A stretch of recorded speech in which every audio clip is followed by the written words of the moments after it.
पूर्व प्रधानमंत्री मनमोहन सिंह का मानना है कि कोरोना वायरस महामारी का असर भारत के साथ ग्लोबल इकोनॉमी पर पड़ा है।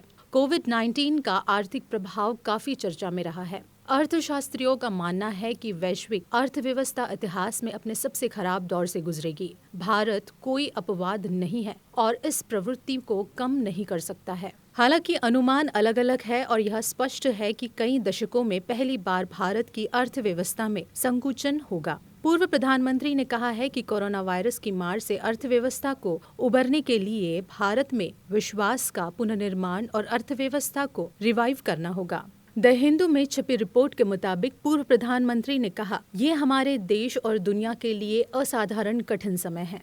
कोविड-19 से लोग बीमारी और मौत के भय के चपेट में हैं। यह भय सर्वव्यापी है। कोरोना वायरस के प्रसार को नियंत्रण करने के लिए देश की अक्षमता और बीमारी के लिए एक पुष्ट इलाज के अभाव ने लोगों की चिंताओं को बढ़ा दिया है। लोगों में इस तरह की चिंता की भावना समाज के कामकाज में जबरदस्त उथल-पुथल पैदा कर रही है।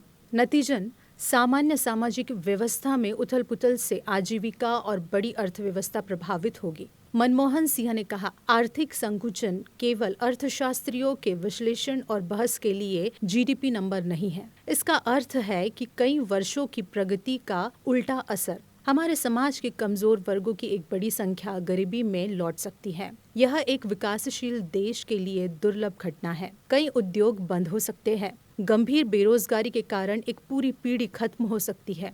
संकुचित अर्थव्यवस्था के चलते वित्तीय संसाधनों में कमी के कारण अपने बच्चों को खिलाने और पढ़ाने की हमारी क्षमता पर प्रतिकूल प्रभाव डाल सकती है। आर्थिक संकुचन का घातक प्रभाव लंबा और गहरा है, खासकर गरीबों पर। हमारी अर्थव्यवस्था को पुनर्जीवित करने का आधार पूरे इकोसिस्टम में विश्वास को वापस लाना है।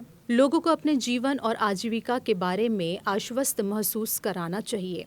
उद्यमियों को निवेश को फिर से खोलने और बनाने के लिए आश्वस्त होना चाहिए। बैंकरों को पूंजी प्रदान करने के बारे में आश्वस्त महसूस करना चाहिए।